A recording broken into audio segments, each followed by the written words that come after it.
En peu de temps, on va créer un escape game de A à Z.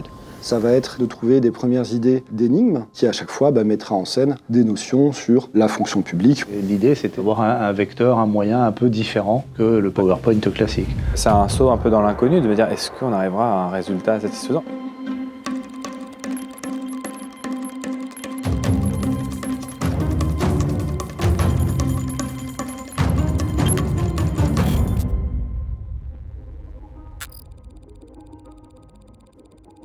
L'idée, elle est née il y a maintenant quelques années. À l'occasion d'un congrès, j'avais découvert qu'une organisation partenaire avait créé un escape game numérique sur ordinateur. Et je trouvais que l'idée était intéressante pour apprendre, découvrir des sujets, des connaissances d'une manière un peu différente, un peu plus ludique, innovante que le papier ou le PowerPoint ou la conférence classique.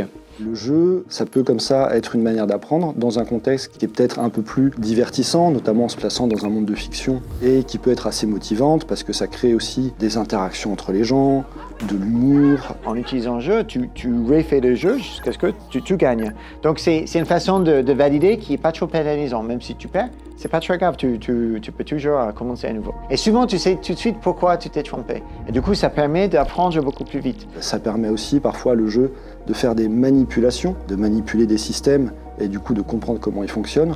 Donc il y a comme ça tout un tas de mécanismes qui font que le jeu, par son aspect très concret, expérientiel, puis divertissant et donc assez motivant, qui font que c'est un assez bon vecteur d'apprentissage. L'idée, c'est en peu de temps, on va créer un escape game de A à Z. Donc on commence juste avec une thématique qu'on a décidé ensemble. On va passer du coup 2 jours à concevoir un prototype, évidemment ce ne sera pas une version finale d'un escape game. Ça va être une salle avec des énigmes où on va devoir résoudre les énigmes pour trouver des codes qui vont nous permettre d'arriver jusqu'au bout et de résoudre l'énigme finale. L'objectif c'est d'arriver au bout des 2 jours à une version qu'on peut tester, qu'on peut vraiment expérimenter en résolvant toutes les énigmes et de voir qu'est-ce qu'on peut tirer de là si on voulait aller plus loin pour avoir des énigmes qui pourraient permettre de comprendre un maximum de choses sur la fonction publique. On a appris plein de matériel et on a mis tout le matériel sur une table et on demande aux participants de regarder tout ça, de réfléchir à ce qu'ils ont appris ce matin et de trouver quelques idées. J'ai vu une table avec du scotch, des bombes, j'ai vu des cadenas, j'ai vu des miroirs. Et là, je me suis dit, on va rigoler, ça va être sympa. On a vu le coffre, on a vu des ballons, on a vu du papier, des ciseaux et tout de suite, on est parti là-dessus. Nous, on voulait faire découvrir les chevrons. On a mis en exergue les 3 logos de la fonction publique d'État de l'ordre public, la pénitentiaire, la police et la gendarmerie. Les personnes vont devoir découvrir à l'aide d'une énigme qu'il faut focaliser sur la gendarmerie. Ils vont devoir prendre les chevrons dans un coffre de ceux de la gendarmerie et les classer dans l'ordre de grade, du plus petit au plus grand en fait. On est parti de Lego, de pièces de Lego qu'on construit et si on le construit correctement, après on voit apparaître le nom et le métier. Et en plus de ça, il y a aussi des codes pour ouvrir un certain cadenas. Donc tout ça, c'est un petit peu mélangé. Ce qui a vraiment bien fonctionné, c'est la petite boîte noire en fait avec différents filtres de couleurs. Donc en fait, en fonction de la couleur qu'on place du filtre, en bas, on a un mot qui apparaît ou pas. Donc on a fait une boîte en carton, là on va aller la bomber en noir à l'extérieur et puis on a une boîte noire comme ça en carton avec un petit trou pour passer le filtre. Je me suis dit, qu'est-ce qui peut être un peu rigolo sur la fonction publique qui reprend un peu les codes. Pour ceux qui ont travaillé, le fameux parapheur et les fameuses pochettes de couleurs avec les courriers dedans, c'est un peu le running gag.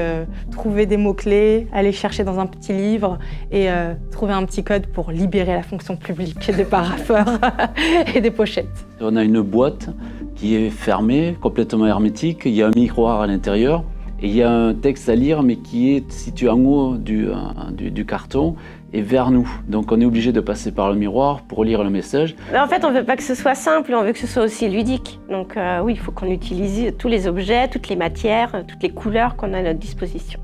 On voulait faire quelque chose avec la bombe, et donc il y avait un groupe qui disait peut-être le Makey, on peut brancher les fils. Et c'est vrai que ça donnait un peu cette impression d'être dans un film où il faut désamorcer. Et j'ai appris un truc important, ChatGPT va me faire perdre mon emploi. Là, il a aussi été utilisé pour créer une espèce carrément de maître de jeu interactif, donc de personnes fictives à qui on s'adresse et qui peut nous donner des indices, qui peut nous donner des retours, ou voire même nous poser des énigmes. Donc le bot aura la connaissance de toutes les énigmes créées par les autres joueurs et sera capable d'interagir avec eux selon un profil que j'aurais défini par avance.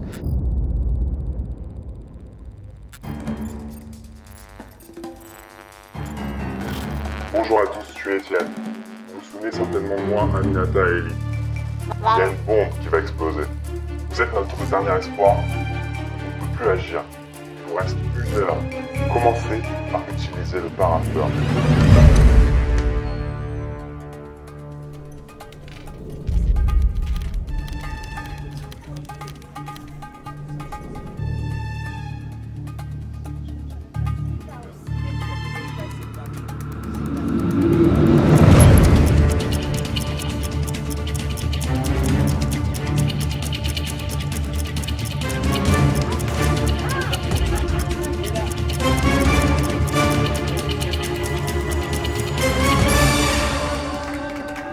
Moi, j'ai trouvé ça incroyable. J'avais pas du tout conscience de la cohérence que l'ensemble allait avoir.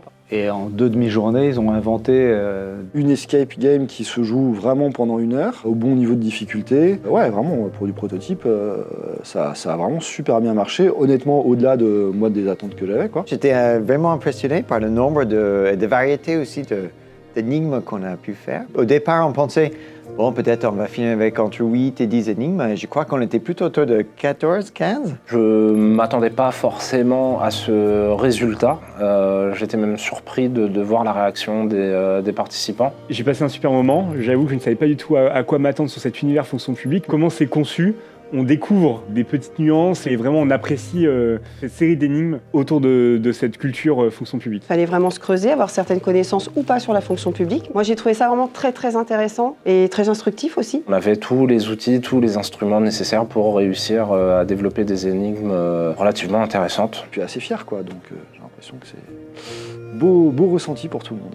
Vu le succès que l'hackathon a eu aujourd'hui, j'espère très sincèrement qu'il va être déployé. le mettre à la disposition en interne déjà un peu en open bar avec des animations pour que les gens qui ne sont pas venus y participent et y découvrent des choses. Il faut qu'il vive, vraiment il faut qu'il vive, il faut absolument qu'il soit utilisé interne Casden et pourquoi pas chez nos partenaires. Et si c'est à refaire, je le refais.